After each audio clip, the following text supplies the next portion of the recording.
Okay, so summer exams are coming down the line and you want to tighten up your knowledge about a post-1997 general election, just as the exam board requires you to do with one of the 3 elections that you need to know. 2024, as our most recent general election, is a really good choice, not only because it fits into that content, but also because it will equip you with examples and knowledge that you'll be able to use in other aspects of your course. So I will do what I can to quickly cover the election in as much detail as I think is useful, but without going into too much intricacies, and hopefully you'll find it helpful. So I'm going to break down this course into the key areas that the Edexcel A-level course wants you to be able to unpick.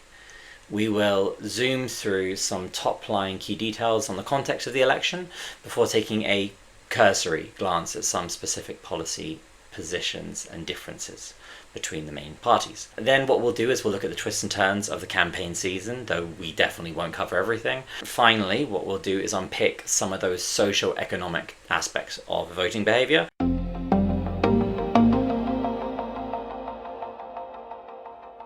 Since the 2019 general election, the UK's political landscape has been pretty dominated by Brexit-related issues and internal party realignments. I want to unite the Labour Party, bring our factions together. The Conservative Party, led initially by Boris Johnson, secured a large majority to get Britain done, but faced subsequent challenges including leadership changes, economic pressures, and some pretty tasty public dissatisfaction. Labour underwent leadership challenges as well, undergoing some pretty significant ideological transitions over the years in the run-up to the 2024 general election, with the goal being to reposition itself to appeal to a broader electorate after a pretty poor performance in the 2019 general election. The period was marked by some pretty intense polarisation and fragmentation, with some of the smaller parties gaining quite effectively in some specific regions. I was expecting a good performance. I was expecting us to win the election and win it handsomely, but I think the results that we're seeing recorded this evening somewhat exceed the expectations that I had. Despite a pretty strong initial headwind, the Conservative Party began to stumble pretty quickly after their 2019 general election success. The notorious Partygate scandal was one such self-inflicted iceberg by the Conservatives. When the political editor of the Daily Mirror reported on breaches in COVID-19 regulations involving the Conservative Party in 2021, this spread across other media outlets like wildfire, and led to Johnson explaining to the Commons all guidance was followed completely in number 10. What I can tell the right honourable gentleman is that all guidance was followed completely during number 10. But a police investigation quickly followed. Many Britons would struggle to marry together a Conservative government who could not follow their own social distancing rules, whilst in April of 2021, the Queen herself would stand alone at the funeral of her husband following those same rules that the Conservative Party hadn't. Johnson was fined for breaking his own lockdown rules in April of 2022, though challenges continued to mount.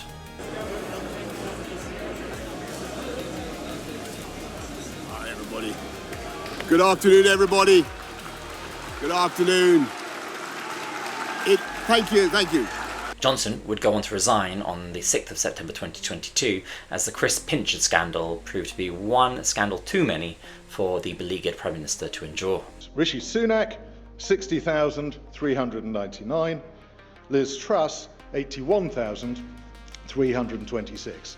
Therefore, I give notice that Liz Truss is elected as the leader of the Conservative and Unionist Party.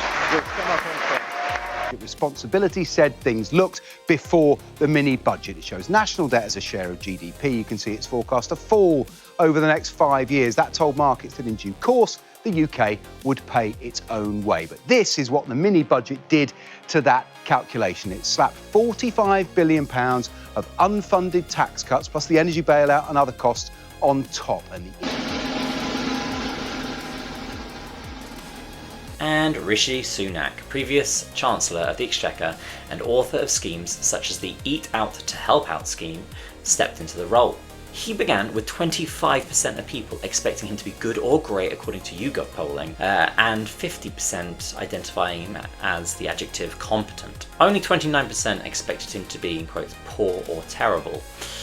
As of October 2023, things had changed. Poor or terrible had grown to about 50%, and competent had taken a radical fall down to 22%. For those of you looking for factors around perhaps party leadership, or alternatively valence or capability of a party to actually do the job of governing, may well be wanting to make some keynotes around some of those statistics.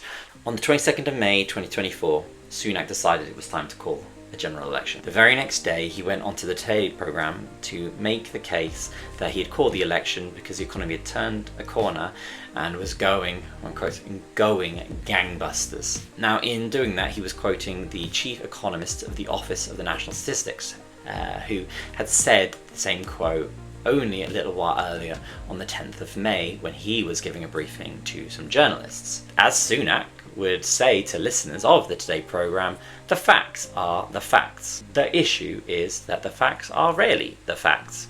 The first quarter of 2024 had seen the UK with the fastest GDP growth of the G7. Fullfact.org investigated this and challenged the claim on the 2nd of July, and in truth, regardless of reporting one way or the other, many people were worn down by years of economic hardship and conservative austerity. They just didn't believe Sunak.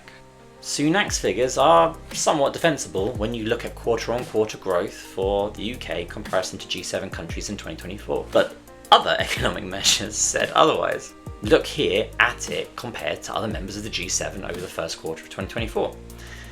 However, the turbulent journey of inflation had only just been brought closer to a more palatable 2%. The economy is often seen as a driving factor for voting behaviour. Maybe Sunak thought that voters would remain with his leadership now that he'd been able to write the course for the country. Nonetheless, Sunak would not see a whole lot of celebration for his economic performance during the campaign season in 2024. Maybe that's because the facts are not just the facts. You may have seen a version of this diagram around the election.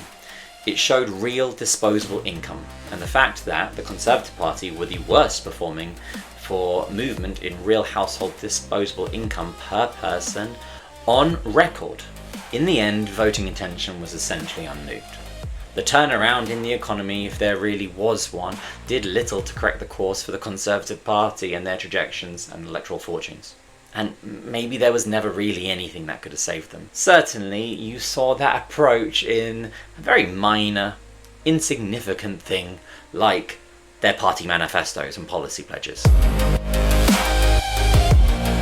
There was a lot of variety in their policy positions, but in truth, I don't think the election really placed much stock in those specific promises or offerings as far as they were established. Labour, in truth, didn't really have to promise anything. They were criticised for it a little bit during the election campaign for the fact that it had taken them time to really put anything to the table, and they were somewhat vague in what they were promising. But in the end, it just didn't really matter. They just had to not really make any mistake. Comparison, for Sunak, he could promise anything, and increasingly did so, but people just weren't persuaded that he would be able to see things through or that those promises were meaningful. There were some pretty notable policy headlines: to deport asylum seekers to Rwanda. No ifs, no buts, these flights are going to Rwanda. 18-year-olds would be compelled towards national service. The Labour Party faced some heat for how it would actually fund its proposals and had to repeatedly ensure voters that it would not increase income taxes. Nonetheless, I really don't think this was an election that focused on policy, and there's some strong data to back up that opinion. And that data comes from some pretty strong YouGov polling. So for both Labour and Liberal Democrat voters, their number one driving factor for why they voted, in the words of YouGov, were to get rid of the Conservatives. Now, a campaign strategy variation between the two can be seen when we look into Liberal Democrats. For some voters, they specifically referenced quite high that they wanted to elect their specific local MPs, which fell in line with the Liberal Democrat Party approach to try and focus on local issues to attract voters and have a different kind of dialogue around the election. Only 6% of Labour voters and 12% of Liberal Democrat voters actually identified party manifestos as their main concern. I just don't think policy was the real driving factor in this election. From the outset, the Labour Party sustained large double-digit leads over the Conservative Party, which had been in place back since the leadership of Liz Truss and her government in 2022. An uplift in inflation data may well have inspired Sunak to commence or initiate the 2024 general election.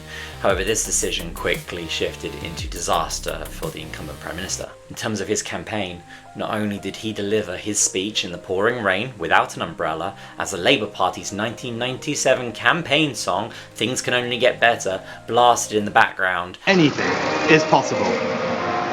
Our economy is now growing faster than anyone predicted, outpacing Germany, France and the United States. But also, Conservative MPs had actually been told by the Prime Minister and his office that they could book their summer holidays in anticipation of an autumn election. 2 days later, previous Labour Party leader Jeremy Corbyn announced that he'd be running as an independent candidate for the constituency of Islington North after his suspension from the Labour Party. In truth, this wouldn't derail the Labour lead over the Conservatives, even despite Corbyn's previous ability to draw in young voters. Probably the Labour Party were helped in that when the very next day after that announcement from Corbyn, they decided to announce that they would bring in compulsory national service for every 18-year-old, which young Brits unsurprisingly opposed by 65% to 27%. On the 28th of May, Liberal Democrat Party leader Ed Davey fell off a paddleboard into Lake Windermere as part of a stunt to demonstrate the ongoing sewage spill crisis, which is part of a wider campaign approach focused on local issues and using media catching stunts to try to catch attention. On the 1st of July, he was at it again, challenging the idea that political campaigning and fun couldn't mix when he bungee jumped at a football ground in Eastbourne to encourage voters to take the plunge and vote Liberal Democrats. 3.5 million people would do so. About 200,000 less, though, than actually voted for the party back in 2019. A larger threat to the Conservatives came when Nigel Farage announced his decision to take over as leader of Reform UK and run for election in Clacton on the 3rd of June, reversing an approach that he had previously taken in 2019 to the benefit of Boris Johnson at the time, when he had made the promise that he would not contest any of the 317 seats that the Conservative Party had won at the previous election. That had been a huge boon to the Conservatives in 2019, and in December of 2019, after the election, he himself said, "I killed the Liberal Democrats and I hurt the Labour Party." It's not really what he did in 2024.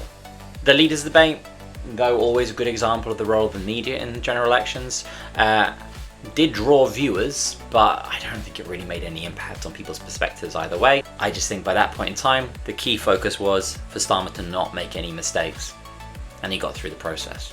And Sunak followed up with a very supportive intervention in the election to further help Starmer, when he surprised the electorate with photos from the major D-Day commemoration event on the 6th of June in Normandy, which didn't show him there, because instead he'd left the event early. The electorate was treated to photos of the previous Prime Minister David Cameron representing the UK alongside other world leaders. Sunak had left the event, a major event, early to instead record a TV interview for the following week. Can you give me an example? All sorts of things. So, like lots of people, there'll be all sorts of things that I would have wanted as a kid that I couldn't have, right? Famously, Sky TV. Now, we can go into the ins and outs of the manifesto releases, the gambling scandals that would come, Channel 4 investigations, but in truth, the damage had already been done pretty early in the campaign season for the 2024 general election. Labour had entered the election race with the wind firmly in their favour. The key thing for them to do was to not mess it up. They didn't. So, moving on. Long-term demographic voting patterns are interesting in 2024, and there's some stuff that we can take out of it to try and understand why people vote the way they do. I don't think they really do much to explain the outcome of the 2024 general election, but we can see some trends. As is often the case, men and women both voted for the winning party in similar rates. Where age and gender did lead to some changing voting trends, It was for men, leaning towards Reform UK across all the age brackets. So we can see some kind of relationship or correlation between gender and a willingness to vote for reform. As is typically the case, the winning party wins across all social grades. Despite their historic roots in the trade union movement, the Labour Party in 2024 saw its greatest success from A, B and C1 voters, though nonetheless performed the highest of any party across all social grades. It is maybe worth noting that C2 voters saw the greatest leaning towards the right, with 44% of people voting Reform or Conservative, compared to only 37% of AB voters. There is some leaning, I don't think it's seismic. Nonetheless, and I kind of alluded to this earlier, a major issue in 2024 was voter turnout. Though this is less about a socio-economic causal factor for why the outcome was the way it was, it does demonstrate that there is an overarching story to this election, and the overarching story seems to be that people did not want to vote. The question is less about why people voted the way that they did, and instead, why did people choose not to vote? The electoral turnout level was painfully close to the apathetic 2001 result, though for very different reasons. I don't think apathy was the thing in place in 2024. And in 2024, the Labour Party only won votes from 9,700,000 people. That sounds like a lot, I suppose, but when the Labour Party lost in 2019, Corbyn had persuaded 10,300,000 people to vote for his Labour Party. The Labour Party in 2024, where their significant majority got fewer votes than they got at the previous election. It could therefore be argued that Labour won the election not because they inspired people to vote for them, but because they simply didn't lose their voters at the same rate that other parties did. We can see that 25% of people that voted Conservative in 2019 shifted to Reform in 2024.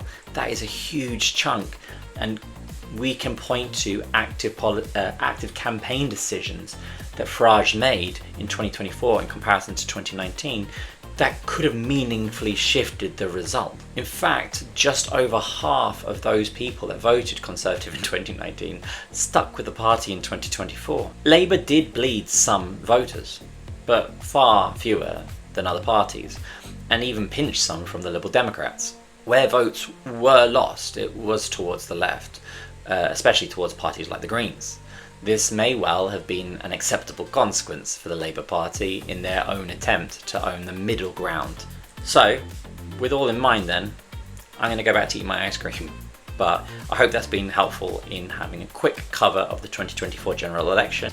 I hope you found that helpful, and I guess feel free to drop any comments if there's anything that you want me to try to explain or unpick further in the future.